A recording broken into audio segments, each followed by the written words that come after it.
I'm going to be joined by a special guest today, and there are several special guests today, and one of them is Reverend Gloria Holt and her son Edward. Reverend Gloria has retired from ministry in Unity. She's been teaching for a long time in the ministerial school at Unity Institute. Reverend Gloria, would you please stand?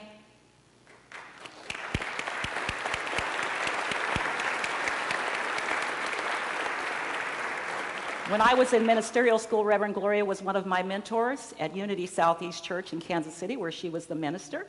And she's just a wonderful person and a friend, and I'm so glad you're here.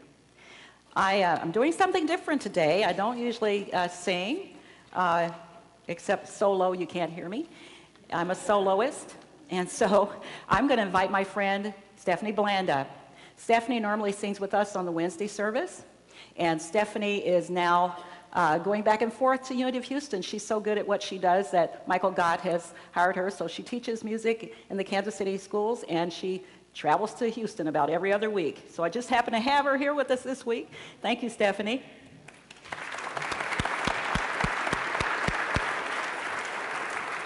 So I didn't prepare this for our conservators, but we'll have 2 mics. Will that work? Okay, thank you. Great for being spontaneous, right?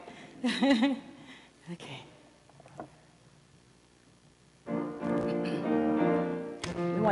We want some stomping and hand clapping in here.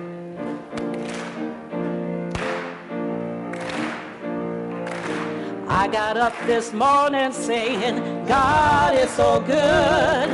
I got up this morning saying, God is so good. I got up this morning singing, God is so good. My God is so good to me. You can walk up and repeat. Feeling good down in my soul. God is so good, yeah. Feeling good down in my soul. God is so good. Feeling good down in my soul. God is so good. My God is so good to me.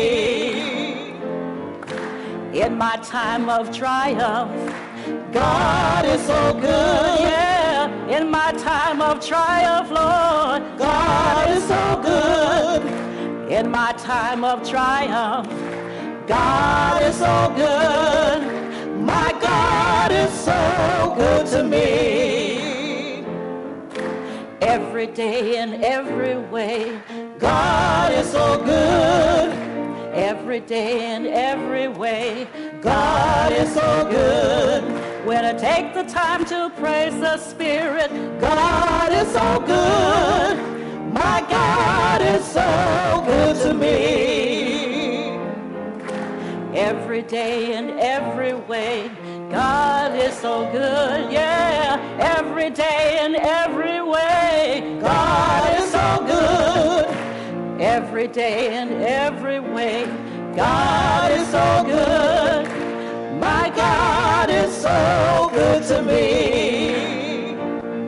When I take the time to praise the Spirit,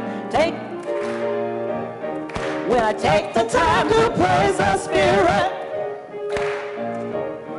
when I take the time to praise the Spirit, my God is so good to me. When my day is over, God is so good. Oh yeah, when my day is over, God is so good. When my day is over, God is so good. Because my God is so good. My God is so good. My God is so good to me.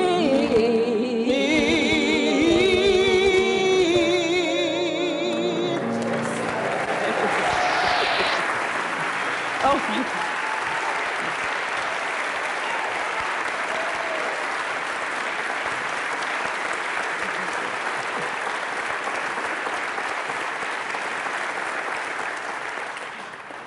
You are just too kind. Thank you. Thank you, Stephanie.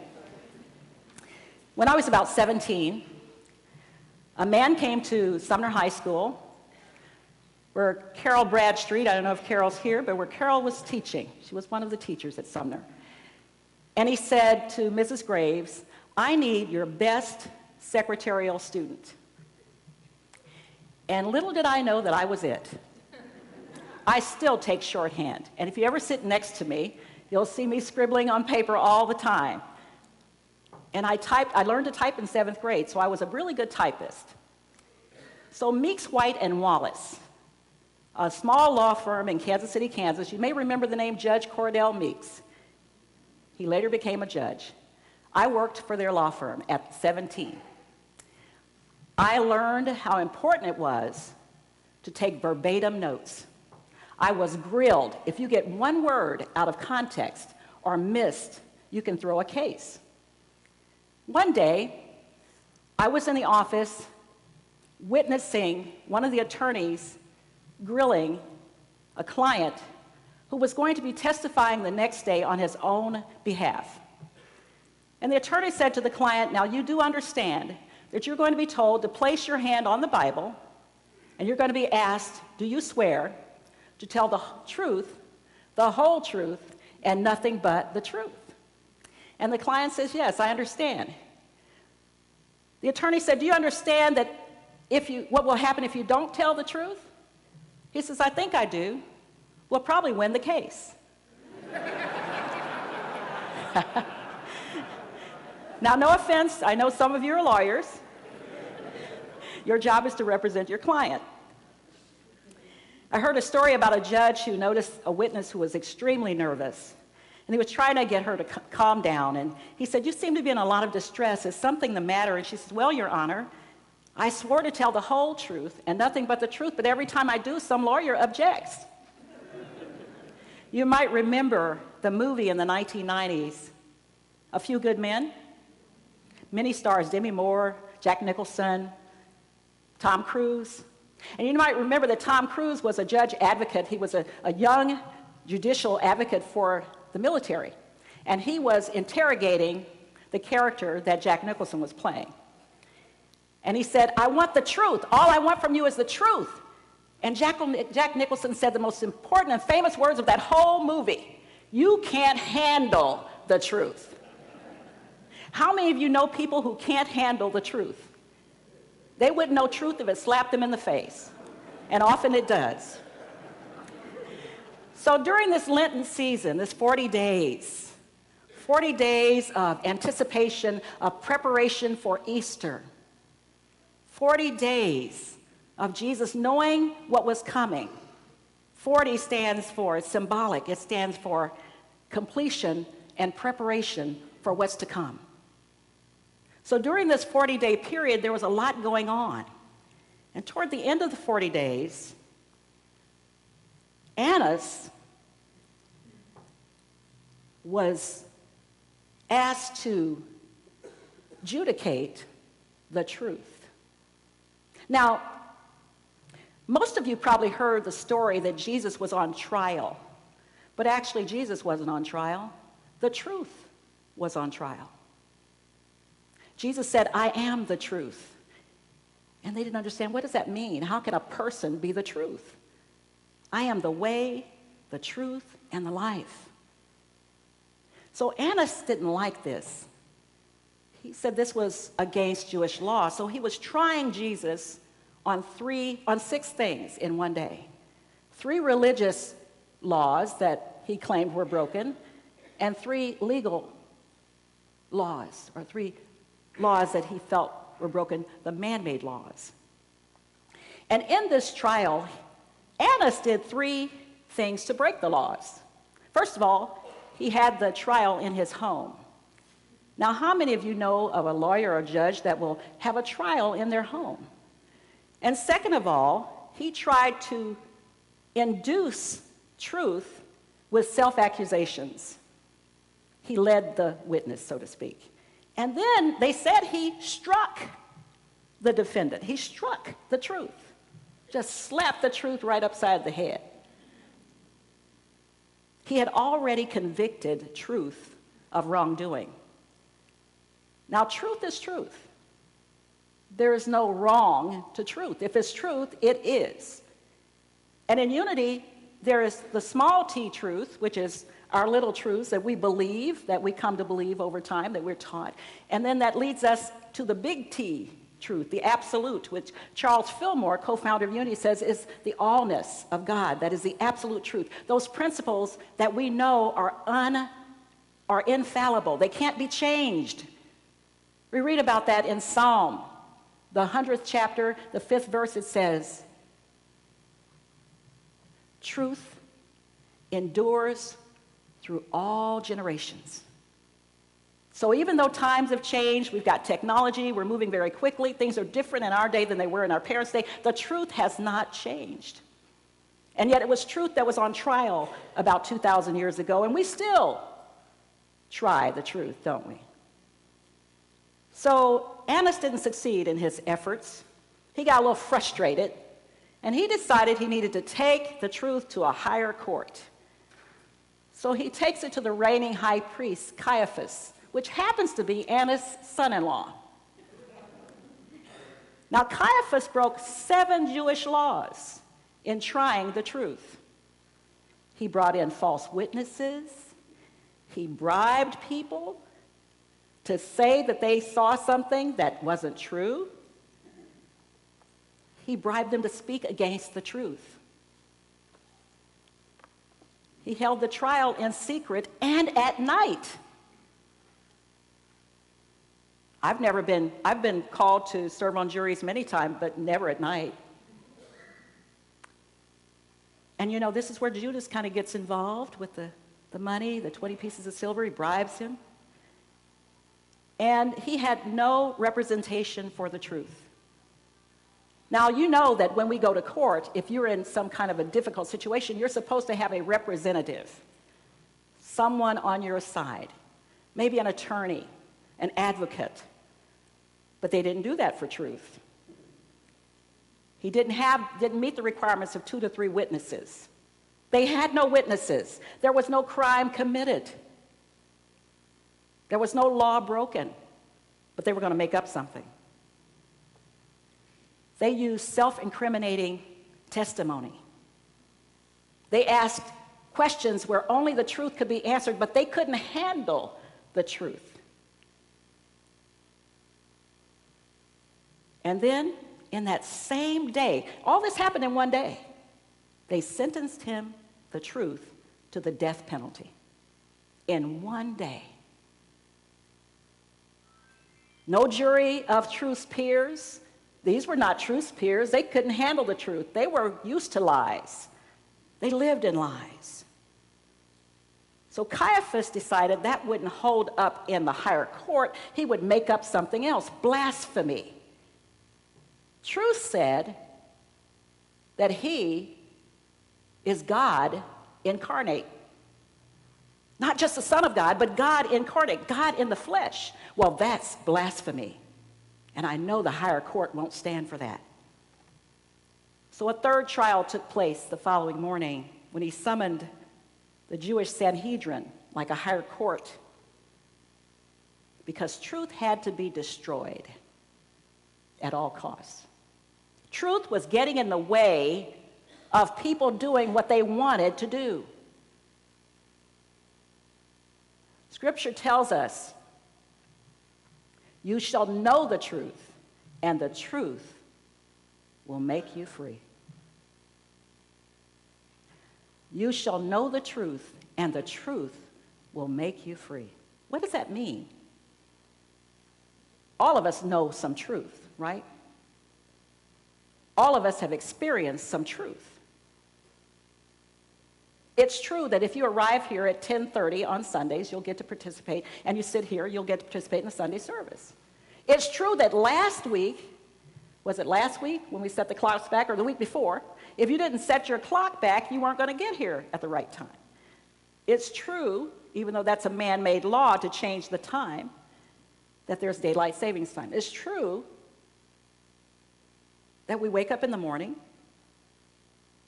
It's true. But these people couldn't handle the truth. So in this third trial, some 2,000 years ago, this truth that only wanted to do good, only wanted to help people live better lives, only wanted to teach people how to love, not just themselves, but to love their neighbors as themselves, to be good Samaritans, This truth that only tried to do good was facing the death penalty. He tried to show everyone that they were equal to the truth. You can live up to the truth. These things I do, you may do also, and even greater works means you can rise to the truth. You are the truth. So the key to knowing what truth is to understand what the small t and the big T represent. The small t are those experiences that we have in life that lead us to an understanding of how things are so that we can survive. For example, how many of you, when you were young, were told, don't put your hand on that hot stove? And then one day, when nobody was looking, you sort of slid your hand up on that hot stove and it burned you. The truth is, fire burns. So now your little truth that questioned whether or not the grown people knew what they were talking about, now you have a greater truth because the truth is, it cannot be changed. Fire burns. And hopefully, you didn't do that again. When my son was little, he decided that he wanted to see what would happen if he stuck a bobby pin into a light socket. He was really little and always doing something. And he stuck this bobby pin into the light socket and sparks flew. And he just jumped back. And I guarantee you, he has never put a bobby pin in a light socket again. Little boys like to take toys apart so they can figure out, or especially if they have sisters, they take the arms off the dolls, to see if they can, how they work, how they, and maybe they think they can put it back together and sometimes they can't. Thank God for transformers. That was the greatest invention for our son because he was taking everything apart. So the transformers, you can do things with them. It looks like take them apart, put it back together. It's just great. But the truth with a capital T cannot be undone. We just don't always know how to handle it. So the small t means our experiences. How do you get to truth? Those little experiences that lead you to an understanding. Like putting your hand on the hot stove. Now you've learned a big T. Sticking a bobby pin into a light socket. Now he's learned a big T. If I go faster than the speed limit, because the traffic is moving along and maybe others in front of me are driving really, really fast, and then I get pulled over, my little t turns into a big T.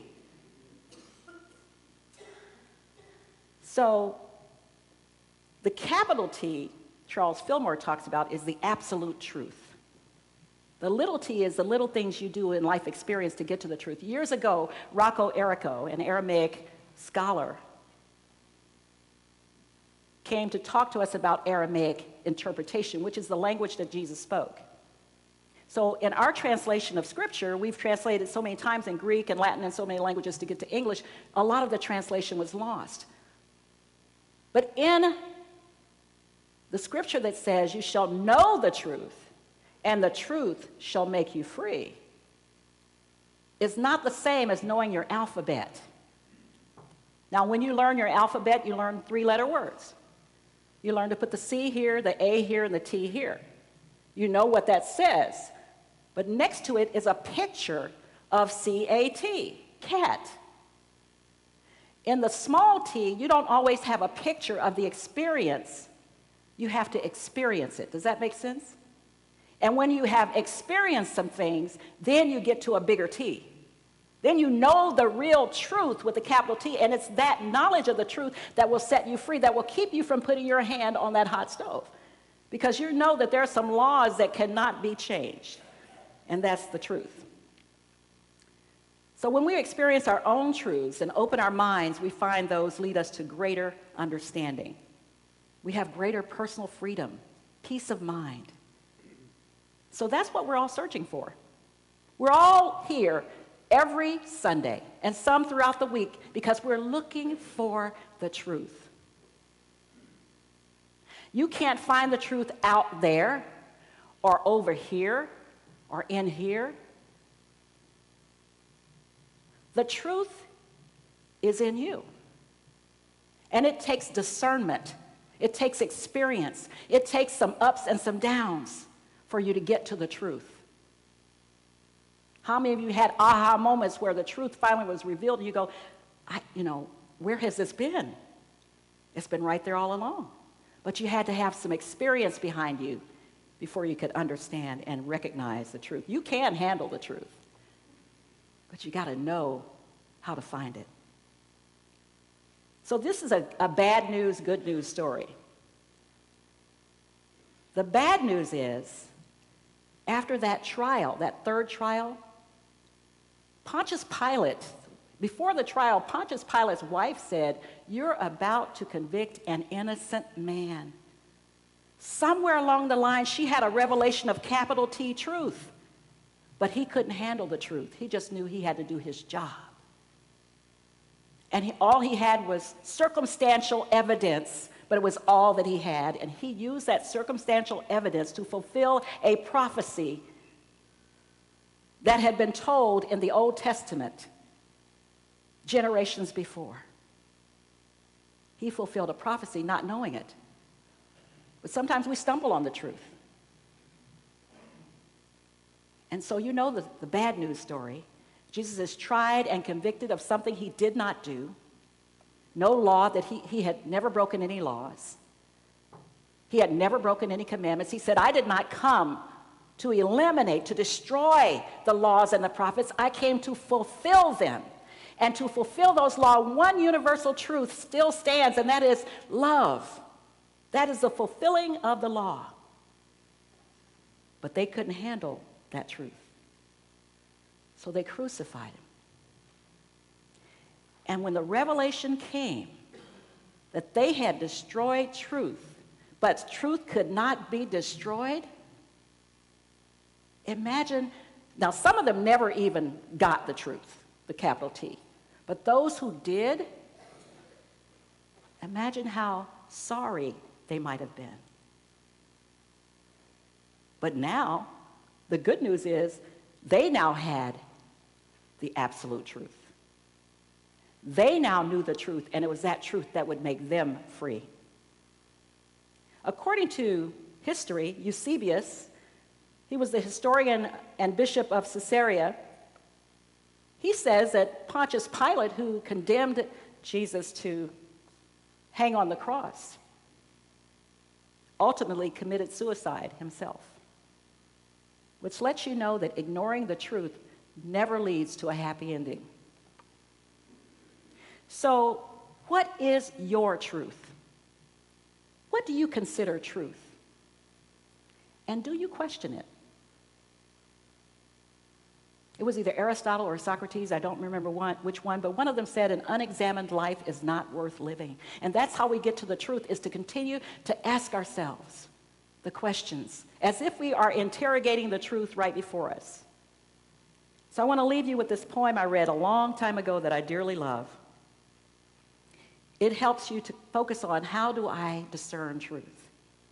First of all, you do it from experience. Every experience counts. The good, the bad, the ugly. All of that experience counts to get you to the ultimate truth.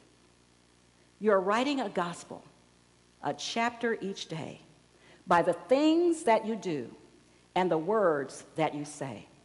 People read what you write, whether faithless or true. Say, what is the gospel according to you? Where are you in your own personal discovery of truth? You will know the truth, and the truth will make you free. Think about that as we move into meditation.